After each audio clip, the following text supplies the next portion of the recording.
2 commander سمیت 7 اہلکار بھی شامل تھے۔ جواب میں ایران نے 13 اپریل کی شب اسرائیل پر 300 سے زائد ڈرونز، بیلسٹک میزائلز اور کروز میزائل سے حملہ کیا۔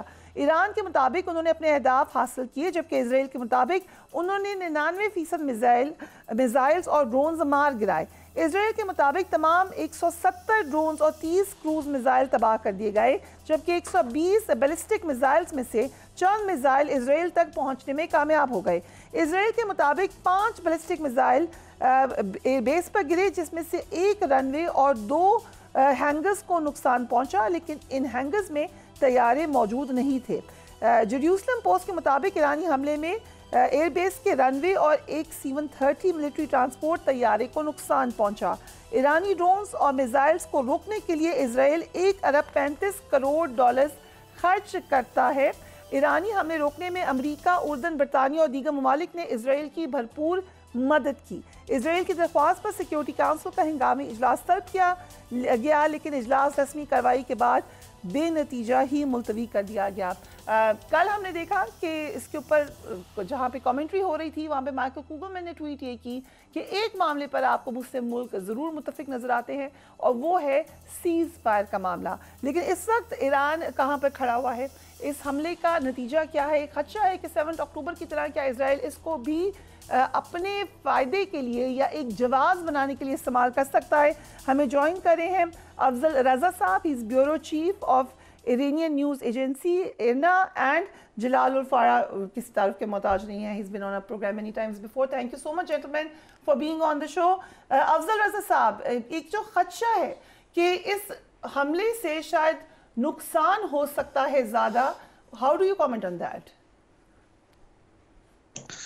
دیکھیں، جہاں پہ 1 اپریل کو انٹرنیشنل لا کے بالکل اگینسٹ ایک کارروائی کی گئی، ایرانین ڈپلومیٹک پریمیسز جو کونسلیٹ ہے وہاں پہ ایک دہشت گردی کے واقعے میں جو کہ اسلامک ریولوشنری گارڈ کے سینئر آفیسر انکلوڈنگ جنرل زاہدی اور بریگیڈیئر جنرل رحیمی پور کی شہادتیں ہوئی، اس کے تو جواب میں Iran according to United Nation charter article 51 کے تحت اپنے جواب کا حق دے دیا اور اپنے دفاع کرنے کا حق کا استعمال کیا۔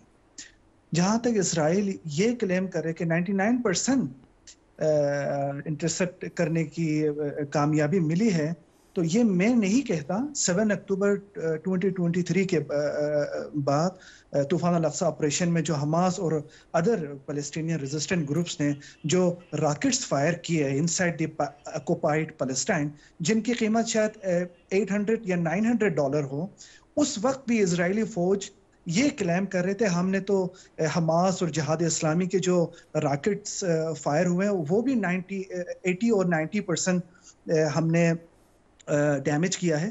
تو ہاؤ کین وی بلیو ایک $800 $900 کو وہ 90% تک اپنے آپ کو بچا سکتے ہیں، لیکن جو بیلسٹک میزائلز ہیں، جو کروز میزائلز ہیں، جو کہ ایران نے ایک ڈسپشن آپریشن کے تحت استعمال کیا، وہ فوٹیج اسرائیل کی سرزمین یا اسرائیل کی جو رقبہ ہے وہ شاید ایک ایران کے ایک چھوٹے سے صوبے کے برابر ہو، جہاں پہ پاپولیشن بھی 6 to 7 ملین آبادی ہوگی۔ وہ بالکل 38 اپریل سے لے کے ایک بلیک آؤٹ سینسرشپ لگائی ہوئی۔ اگر آپ نے دیکھا most of the videos coming from the outside the cities, I mean زیادہ تر ویڈیوز پیلسٹینین شہریوں نے بنائی ہے، جس طرح یہ آپریشن اس رات جو میزائل داغے گئے ہیں۔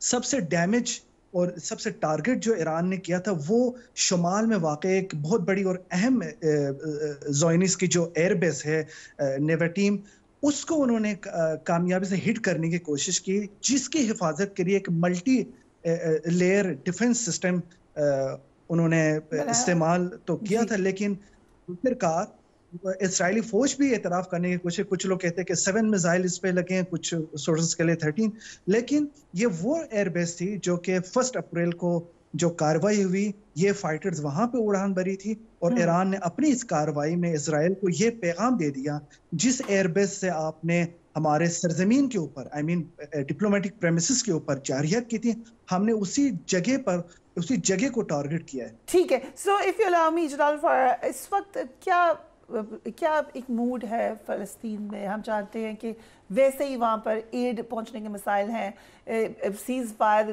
کوئی خدشہ دور دور تک کوئی ریلیف نظر نہیں آ رہا، ایسے میں جو ایرانین سچویشن ہے، how are the Palestinians looking at it? جی بسم اللہ الرحمن الرحیم، بہت شکریہ. دیکھیے میں آپ کے سوال کی طرف آؤں گا، لیکن ایک چیز میں کا وضاحت کرنا چاہتا ہوں. ایک خبر گردش کر رہا ہے کچھ دنوں سے پاکستان کی سوشل میڈیا پہ خاص طور پہ کہ 3000 فلسطینی یتیم بچے آئے ہیں پاکستان اسلام آباد، اور اگر کوئی بچہ لینا چاہتا ہے تو وہ اپنا نام رجسٹر کریں. تو یہ خبر بالکل اس میں کوئی صداقت نہیں ہے، جھوٹا خبر ہے. ہم نے اپنے بچوں کو آج تک فلسطین کے ریکارڈ میں، یہ فلسطین کی تاریخ میں آج تک ہم نے اپنے بچوں یتیم بچوں کو کبھی بھی کسی کا حوالہ نہیں کیا ہے، اور نہ ہی کرتے ہیں اور نہ ہی کریں گے. So you look after your children, obviously. Yes, of جو course, مرضی حالات ہوں ان کو کسی اور کو نہیں دیتے. A very noble thing to do. لیکن یہ خبر آ رہی ہے تو it means کہ ایک فیک مشینری چل رہی ہے. فیک مشینری تو فلسطین کے خلاف تو آج سے نہیں، ایک سال سے. سو اس کا مقصد یہ ہوگا کہ لوگوں کی ایڈ کو ڈائیورٹ کرے، لوگ بہت مدد کرنا چاہتے ہیں، اسی پہ بھی بہت سارے لوگ تھے. یہ ایڈ پہنچ رہی ہے فلسطینیوں تک؟ محترمہ، ایڈ کے بارے میں اگر آپ مجھ سے بڑا اچھا سوال کیا آپ نے مجھ سے. دیکھیے ایڈ اگر فلسطین پہنچے تو میری خاندان، میرا قوم، میری عوام وہاں پر بھوکے کیوں ہے؟ اب آپ نے سوال کیا تو پھر میں جواب دوں گا. دیکھیے میں نے جو دیکھا ہے پاکستان کے اندر، اگر میں کروڑوں ارب روپیہ کہوں تو بالکل سچ ہے، ثبوتوں کے ساتھ ہے. پاکستان کے اندر کروڑوں ارب روپیہ اکٹھے ہوئے غزہ کے نام پہ، کروڑوں ارب روپیہ. اتنے پیسے غزہ کے نام پر یہاں پر جمع ہوئے کہ غزہ کو 25-30 سال کے لیے کھلا پلا سکتے. غزہ کے عوام ہے کتنے؟ مگر وہ پہنچ نہیں سک رہا وہاں پر. وہ میں آپ کے اس سوال کی طرف سے کہ ہمارے غزہ کی آبادی ہے کتنی؟ 20 لاکھ لوگ تو ہے نا، 22-23 لاکھ ہے. تو اتنی پیسے یہاں پر جمع ہوئے ہیں جو میں دیکھ رہا ہوں، اور الحمدللہ میرا ریکارڈ پاکستان کی میڈیا میں جو بھی خبر دیتا ہوں، الحمدللہ آپ کی بھی پروگرام میں بھی حاضر ہوا ہوں آج سے 2 سال پہلے، بالکل صحیح خبر دیتا ہوں، غلط الزام کسی پر نہیں لگاتا ہوں. مجھے سمجھ بھی نہیں آ رہا کہ یہ پیسے کہاں گئے ہیں. اب ہم نے کیا کیا ہے، ہم نے جو یہاں پر معزز، میں کسی فاؤنڈیشن کا نام لینا نہیں چاہ رہا ہوں، ہم نے ان کو سمجھایا ہے کہ بھائی آپ اگر امداد دینا چاہتے ہیں جو یہاں پر فاؤنڈیشنز کو، ہم نے ان کو روڈ میپ دیا ہے کہ اس طرح آپ کر لیں. اب ہم دیکھتے ہیں وہ کرتے ہیں یا نہیں ہے. جس طرح ہم نے جو طریقہ کار ہم نے اور ہماری سفارت خانہ نے بھی ان کو روڈ میپ ہم نے دے دیا. اب دیکھتے ہیں وہ کیا کرتے ہیں. اچھا، ایران کی جو بات آپ نے مجھ سے فلسطین کی، دیکھیے سب سے پہلے بات، پریشر آئے گا اسرائیل کے اوپر؟ پریشر تو ہے، بالکل کیوں نہیں ہے. دیکھیے میں ایک عرض کروں نا آپ سے، میں نہ اینٹی ایران ہوں نہ ایران کے ساتھ ہوں، میں ایک نیوٹرل صحافی ہوں، اور ایک فلسطینی صحافی کی حیثیت سے میں آپ کو بالکل وہ بات بتاؤں گا جو حق اور سچ ہے. دیکھیے سب سے پہلے بات تو ہمیں ایک چیز کلیئر کرنا ہے، یہ جو حملہ ایران نے کیا ہے اسرائیل کے اوپر ہے، وہ غزہ کی وجہ سے نہیں ہے.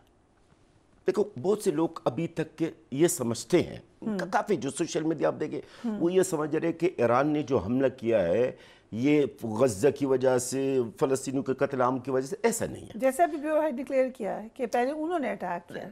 یہ ایک ری ایکٹ تھا جو اسرائیل نے دہشت گردی کی ہے، سیریا کے اندر ہے، دمشق کے اندر ہے، ایرانی کنسلیٹ کے اوپر ہے، اور وہاں پر انہوں نے کنسلیٹ کے جو اہلکار، جو اسٹاف، ان کو مار دیا گیا ہے. ان کو ظاہر ہے جو اسرائیل کے ہاتھ سے مارا جاتا اس کو میری نظر میں وہ شہید ہے، ان کو شہید کر دیا گیا ہے. تو وہ ظاہر ہے یہ ایران کا حق ہے اور ری ایکٹ کرنا ہے، بدلہ لینا ہے. لیکن ہمارا توقع کچھ اور تھا. میں آپ کو بتاؤں جشن ہوا تھا غزہ کے اندر ہے، جیسا کہ ہاں بالکل جو فوٹیج آئی ہے، یس بالکل غزہ کے اندر، مغربی کنارے کے اندر، ہمارے ویسٹ بینک کے اندر جشن ہوا، کیونکہ ہمیں خوشی ہے. کیوں نہیں ہے؟ ہمارے بچے بال سب کچھ ختم ہو گیا میڈم. ہم تو ترس رہے ہیں، ہمارے آنکھ ترس گئے ایسی چیز کو دیکھنے کے لیے. ہم تو خواب میں بھی نہیں دیکھ رہے کہ کوئی اسرائیل پر حملہ کرے. ایران نے بالکل ہمت کی ہے، اس میں کوئی شک نہیں ہے. لیکن ہمیں اس بات کا افسوس یہ ہے کہ ابھی تک ہمیں کوئی ایسے اطلاعات ہمیں نہیں ملی ہے کہ کوئی وہاں پر ہلاکتی ہوئی ہے اسرائیل کے اندر ہے، کوئی ایسا کوئی بڑا نقصان ہوا ہو، ایسا کوئی اطلاعات نہیں ہے. تو اس کا ہمیں دکھ ہے. ایران جیسا طاقتور ملک ہے، پاور ماشاءاللہ بہت طاقتور ملک ہے ایران ہے، جب کرنا ہے تو کریں، صحیح طریقے سے کریں. یہ کیا آپ نے دیکھیں اس میں بھی آپ دیکھیں صحیح کی طرف سے یا کہیں سے بھی کوئی اطلاعات ہے کہ صحیح کو کوئی بڑا نقصان ہوا نہیں ہوا. تو یہ بھی جو بھی ایران نے کیا وہ ان کا حق تھا اور کرنا بھی چاہیے تھا.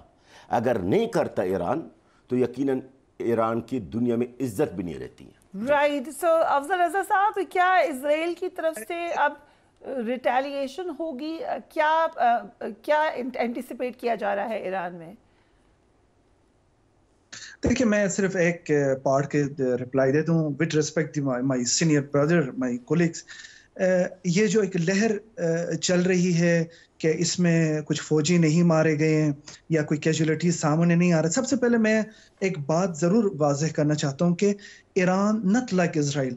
اسرائیل ایک جینوسائیڈ کرنے والی ایک وحشیانہ رجیم ہے جو کہ ڈیفنس کرنے کے نام پہ نہ صرف فائٹرز کو، فریڈم فائٹرز کو شہید کرتے ہیں، ان کی تو الگ بات ہے، وہ اس حد تک گیا ہے کہ معصوم نہتے بچوں اور عورتوں کی شہادتیں بھی اس کے ہاتھوں سے ابھی تک ہو چکی ہیں. لیکن ایران وہاں پہ کوئی سویلین کیجولیٹیز یا کوئی انسانی جانوں کے پیچھے نہیں گیا تھا.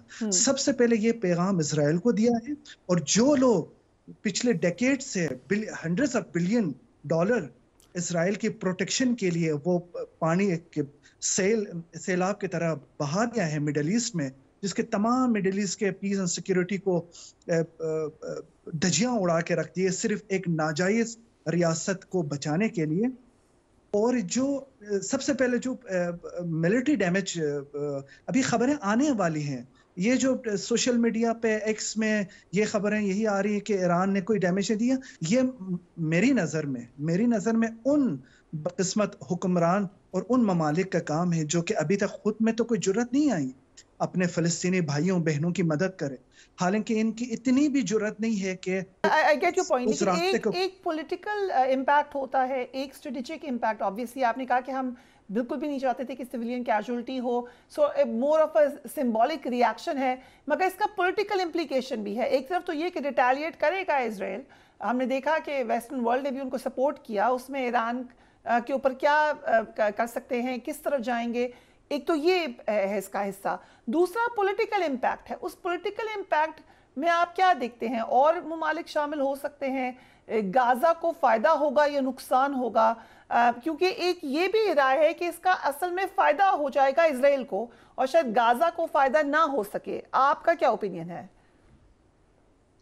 I don't think so کہ جو اسرائیل کے allies ہے اسپیشلی یونائٹڈ اسٹیٹس، نیتن جیسے جنگی جنون رکھنے والے شخص کو اس کو مزید ایکسپلائٹ کرنے کی اجازت دے. وقتی طور پر شاید غازہ اسٹریپ میں کوئی سانس کی فضا فراہم ہو، یا شاید مغربی ممالک اسی سچویشن کو لے کے، کیونکہ سیکیورٹی کونسل کو تو یہ توفیق ہوئی نہیں کہ اسرائیل کے اس دہشت گردی حملے کی کم از کم مذمت کریں. اور ایران کی کارروائی کے کچھ ہی گھنٹوں کے بعد اسرائیل کے مطالبے پر سیکیورٹی کونسل کے میٹنگ بلائی گئی. وہ اسرائیل جو کہ 53 ٹائم یونائٹڈ اسٹیٹ نے اس کے فائدے میں تمام سیز فائر کے ریزولوشن کو ویٹو کر دیا. تو میں سمجھتا ہوں کہ اس وقت بیٹر سینس شوڈ پریویل، اور سیکیورٹی کونسل کو اور اسرائیلی الائز کو یہ سمجھنا چاہیے کہ خطے میں اسرائیل تو نہ خطے میں نہ دنیا میں امن چاہتا ہی نہیں ہے، اور وہی امن رکھنے کے دوسروں پر مسلط کرنے کے در پہ ہے. تو ضرورت اس بات کی ہے کہ ان کے جو سپورٹرز ہیں، بیکرز ہیں، اس کو لگام دیں. رائٹ. سو ہمارے پاس ٹویٹ بھی ہے یونائٹڈ نیشنز کی. انہوں نے کہا the Middle East is on the brink. The people of the region are confronting a real danger of a devastating full-scale conflict, and now is the time to refuse and de-escalate. Obviously بڑے عرصے سے یہ بات کہی جا رہی ہے کہ ڈیفیوز اینڈ ڈی ایسکلیٹ، لیکن آپ کو لگتا ہے فیاض صاحب کہ ایکچولی اب ڈی ایسکلیشن کی طرف جائے گا؟ دیکھیے میں سمجھتا ہوں کہ اس وقت آپ دیکھیں امریکہ جنگ کو بڑھانے کے حق میں نہیں ہے. آپ بھی سمجھتے اس چیز کو، اور سب دیکھ رہے کہ امریکہ کی طرف سے لگاتار پیغامات آ رہے ہیں اسرائیل کے پاس ہے کہ جی مزید نہ بڑھایا جائے تو بہتر ہے.